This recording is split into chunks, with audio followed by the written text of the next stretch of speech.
ধলাই সমষ্টিতে একাধিক উন্নয়নমূলক প্রকল্পের শিলান্যাস করলেন বিধায়ক নিহার রঞ্জন দাস। ধলাই বিধানসভা কেন্দ্রের বিভিন্ন স্থানে একাধিক উন্নয়নমূলক প্রকল্পের শিলান্যাস করলেন বিধায়ক নিহার রঞ্জন দাস। সোমবার মোট ৯৫ লক্ষ টাকা ব্যয় সাপেক্ষে এদিন মডেল অঙ্গনবাড়ি সেন্টার নির্মাণ প্রকল্প থেকে শুরু করে কমিউনিটি হল ও অন্যান্য কাজের ভিত্তিপ্রস্তর স্থাপন করেন বিধায়ক নিহার। শিলান্যাস করা প্রকল্পগুলির মধ্যে রয়েছে আনন্দখালে ২৫ লক্ষ টাকা ব্যয়ে একটি অত্যাধুনিক মডেল অঙ্গনবাড়ি সেন্টারের শিলান্যাস, দরমিখাল গ্রান্টে ২৫ লক্ষ টাকা ব্যয়ে মডেল অঙ্গনবাড়ি সেন্টারের ভিত্তিপ্রস্তর স্থাপন, লালখালে ২৫ লক্ষ টাকার মডেল অঙ্গনবাড়ি সেন্টারের শিলান্যাস, ১০ লক্ষ টাকা ব্যয়ে আমরাঘাট শ্রীরামকৃষ্ণ আশ্রমে একটি আধুনিক কমিউনিটি হল নির্মাণ, আমরাঘাট 7 স্টার ক্লাবে ১০ লক্ষ টাকার কমিউনিটি হলের শিলান্যাস। উল্লেখ্য, এদিন শিলান্যাস অনুষ্ঠানে বিধায়কের সঙ্গে উপস্থিত ছিলেন বিজেপি জেলা সভাপতি রূপম সাহা, বিজেপি পালংঘাট মণ্ডল সভাপতি অপূর্ব দাস, বিজেপি জেলা সম্পাদক পরেশ তাঁতি, জিলা পরিষদ সদস্য মিহিরকান্তি রায়, প্রাক্তন মণ্ডল সভাপতি সুবোধ দাস ও সোমেন দাস, প্রাক্তন জিলা পরিষদ সদস্য স্বপন দাস সহ অন্যান্যরা। বিধায়ক না থাকলে কোনো সম্ভব হয় না। আমরা চেষ্টা করব, আমরা জানি আপনারা সবসময় আমাদের সঙ্গে আছেন। এই সমাজ আমাদের ভারতীয় জনতা পার্টি সবসময় সাপোর্ট করে আসছে, আমি দীর্ঘদিন ধরে দেখেছি। আর এই সমাজের জন্য যদি বিধায়ক কিছু একটা করতে পারে, সেটা আমাদের অনেক, আমি বলবো ভারতীয় জনতা পার্টির বিধায়ক হিসাবে উনি একটি সৌভাগ্যবান যে কাজটি করতে পারেছেন।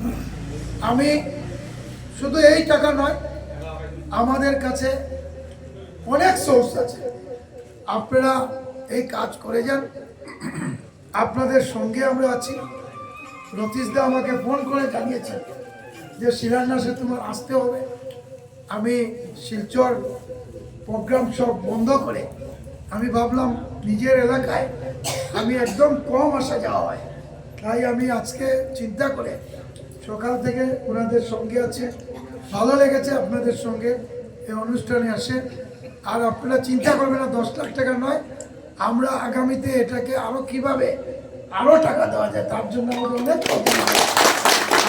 আমার মনে হয়েছিল যে আমি নভেম্বর মাসের ভিতরে 20 তারিখের ভিতরে শিলান্যাস করতে পারবো।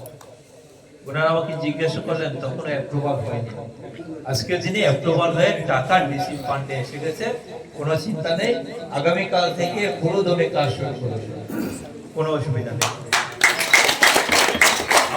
আমি আপনাদের একটা প্রোগ্রামে এসেছিলাম যে এখানে কৃতি ছাত্রছাত্রী যারা, তাদেরকে সম্বর্ধনা দেওয়া হচ্ছে, একটা ভালো কাজ, যে কাজটা আমার মনের সঙ্গে মিল আছে। তখন আমি বলেছিলাম, আমি মনে মনে ভেবেছিলাম যে এই অর্গানাইজেশনের একটা ভালো গড় হওয়ার দরকার আছে।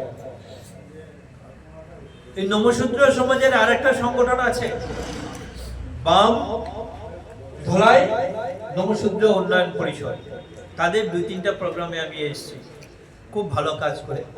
আমি তাদেরকে কথা দিয়েছিলাম আমি 10 লক্ষ টাকা দেব, দিয়েছি, তাদের কাজ চলছে। এবং আপনারা জানলে খুশি হবেন, তারা একটা বড় জায়গা কি পেয়েছে, তাদের একজন দান করেছে। আমি তাদেরকে বলেছি, আপনারা যদি জায়গার ব্যবস্থা করতে পারেন, আমি কালচারাল হলের জন্য 50 লক্ষ টাকার ব্যবস্থা আমি ভবিষ্যতে যদি জায়গার ব্যবস্থা করতে পারেন, আমি চেষ্টা করবো, আপ্রাণ চেষ্টা করবো আরো ফান্ড দিতে, কোনো অসুবিধা নেই। এই যে